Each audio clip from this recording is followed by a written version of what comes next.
Hello again, everybody. Welcome back to syracuse.com's SOS Spotlight Athlete of the Week. I hope everybody had a great holidays and is going to have a great new year. Today, for the first Spotlight Athlete of 2022, we're very lucky to be joined by CNS's Hannah Boyle, one of the bright young middle distance runners in Section 3. Hannah's a junior, and talk about ending the old year on a bang. She ran a Section 3 indoor record of 2:13.01 last week, again setting a Section 3 record. So thanks for joining us. First of all, take us through that race, your expectations going into that race. Were you shooting from the record right from the start? Yeah, I was definitely going for the record. It had been set by my teammate previously in the year prior, and we push each other to be the best runners that we can be. So going in, she was like, "Don't do it, don't break my record." But then she turned to me, she was like, "I hope you do." Right. And so she'll go and she'll try. Or she'll go and she'll break it again, and it'll be that healthy competition. So we push each other. But going in, I was like, "This is the time I want to beat." And so I went in with that sort of mindset that kind of, I've got this, it's not the time for self-doubt. So I went in and I knew the race plan. I had it set out in my head. And, as I'm stretching before my race, I just close my eyes and envision what I'm going to do. And I go out to do it. So it's a great feeling when you cross that line and you see the time on the clock. Running, the timing is so incremental, especially in the middle distances, shorter distances. Do you have a feel for heading down the home stretch that you're going to break the record, because there's only a second difference between breaking and not breaking it? Do you know as you're heading down those final few strides that the record is yours? Sometimes I do and sometimes I don't. With this one, I didn't know. I felt strong racing it, but I wasn't sure. And some of my races before, you feel super strong. But I always get that feeling at the end of a race, like, oh, I could have done better. But I I always feel like I gave it my all, but initially after you finish, you're like, oh, did you make it? Did you put in enough? But seeing that time on the clock, it's like reassurance, like you did give it your all and you got it.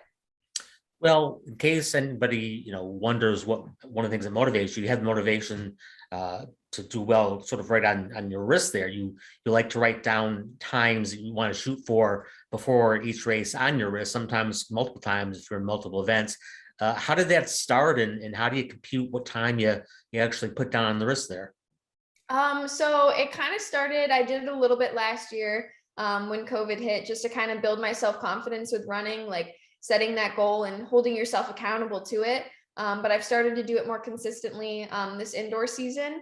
And it's just kind of a way for me to, plan out my race and be like, this is what you're going to do. And usually I put my personal best time on my wrist and be like, this is the time you're going to beat. It may be your personal best for now, but it's not going to be your personal best forever. If I'm trying to beat a record, I'll put that on my wrist. And it's definitely a way for me to really put things into perspective and take one race at a time too, like having multiple races in a day. If I have the 800 meter first, I'll write the 800 meter time on my wrist and be like, okay, you attack this first. And then when I do that and I have another race that day, maybe the 600, I'll write the 600 time next and be like, okay, now this is your next goal. And this is what you're going to attack next. Now, our viewers probably don't realize when we say that you write it on your wrist, you're not writing it on a wristband or a bandage tape. You're literally writing it marker on your wrist. Yeah, Which, directly right here. first thing I thought of would be, marker on the wrist. Is that, how long does that last? Does you have to scrub it off after each race? How indelible is that marker? Not, it doesn't last super long. I actually usually sweat it off a little bit before my race. And as I'm going to put my spikes on before my race, I grab the pen out of my bag and probably fix it up a little bit. Cause it does rub off, warming up before your race. And then at the end of the day, I wash it off and it's kind of like, oh, you did it. You accomplished those times. When you set a record like the other day, I'd have the inclination to keep the time on my wrist all week long to show everybody what I did. But did that come right off? It did. It came right off that night. But I'll have that memory in my head for a long time, and it definitely is up there. Sure, sure. Now, you also play field hockey in the fall. We'll be doing that as a senior. And what does that sport? How does that complement the running? There's obviously a lot of running in field hockey, but it's a team sport versus individual. Yeah. So with track and field, it can be a bit of an individual sport, but there is that sense of team community. But with field hockey, it's definitely all around a team sport, and I think that's what drew me to it in the beginning. That was my first varsity sport, and what better way to be introduced to varsity than with a team that's got your back, and you don't really know what you're getting into at first. You could jump in from modified to varsity, but doing it with a team and having that aspect. So I think that's why I've done it all these years. I love the sport too. It's such an amazing sport, and not many people realize the level at which it takes to master your skills in field hockey. I definitely didn't when I joined the team. Had no idea, but I really just do it for having the team there and doing it with everybody. I love that about it. Jumping back to running, you mentioned that it's quite an individual sport, and the motivation is so much different than a team sport. Running, depending on what you're listening to in your headphones, there can be kind of boring. What motivates you? How do you get through the long training sessions? I would say what motivates me is really my coaches and my parents, but I would say up there is my teammates. My teammates and I recently broke a school record in the 4x800 meter, and we'd all run events prior that day. And we were all kind of tired. And I was the anchor leg for that race. And I was like tired. I was like, but you can get through this.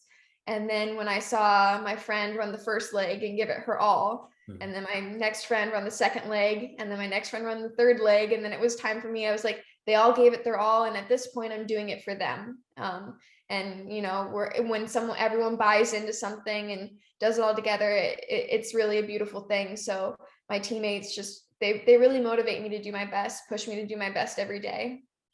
Sure. Well, you had an interesting transition to running. You were in the world of competitive dancing as a seventh grader, and then, let's just try running. How do you decide that make that transition? Dancing seems like something fun to do, especially if you're good at it. A little different than running. It's very, you need a lot of fitness to do both. But take me through that transition from dancing to starting running. Yeah. So dancing was kind of my life for 8 years. So, it consumed my life, dance competitions every weekend. And, my mom was like, maybe we should try something different. And I said, okay. And I'd always kind of just loved to race people. Whenever someone say, do you want to race me? I was like, oh yeah, sure, I'll do it. I loved at school when we'd have to do the mile, or there's something called the pacer test. And I loved trying to just beat the guys if I could. And so I was like, you know what, maybe I'll try track. And I gave it a shot. And my mom always likes to tell a story. The first time I raced, she's like, all I could think about was, Hannah, don't fall on your face, don't fall on your face. And next thing you know, I was off. And I loved it ever since, and I knew that was the sport that was meant for me. It was something it took to right away, the running. I would say so. It was definitely a training curve for myself. I like to think I was fit doing dance, but it's a different kind of fitness doing track. But I would say it came to me a little naturally. Yeah. Sure. Now you're somebody who has a lot of interests. We spoke before. One of your sort of not hobby, but sort of interest at school is to help other teens, other students keep sound mental health outlooks. You joined a program. You're starting to run a program at CNS. Take us through what that program is and how you got involved. Yeah, so the program is called The Hidden Opponent. It's actually a national organization that stands for Advocating for Mental Health for Student Athletes. And so I'm bringing a small chapter of that, or club of that, to CNS as an ambassador for the organization. And I found it last year through Instagram online.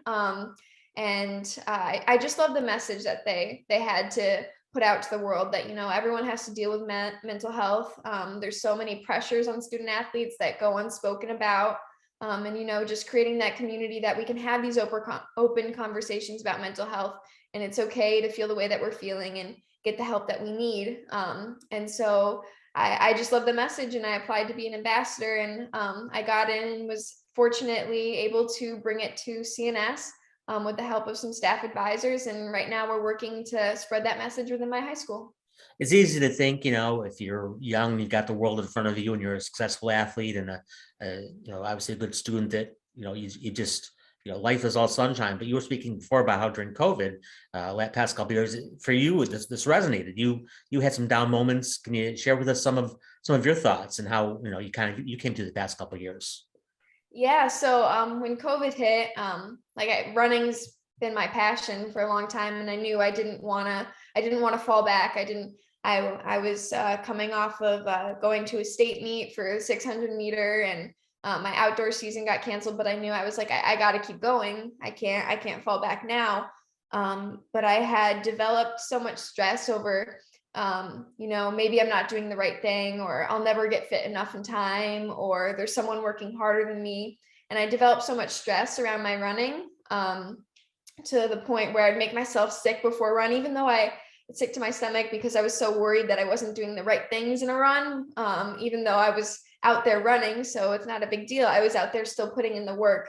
But so that was definitely hard for me, and juggling the stress of online school on top of the pressure of feeling like you have to still be running and stay fit. And so that was definitely what kind of all cultivated to me, for me to be able to advocate for mental health, because I can relate to some of the pressures that we all have on us as student athletes, and just even the students that do things like play music or are in plays and stuff. We all have those extra added pressures.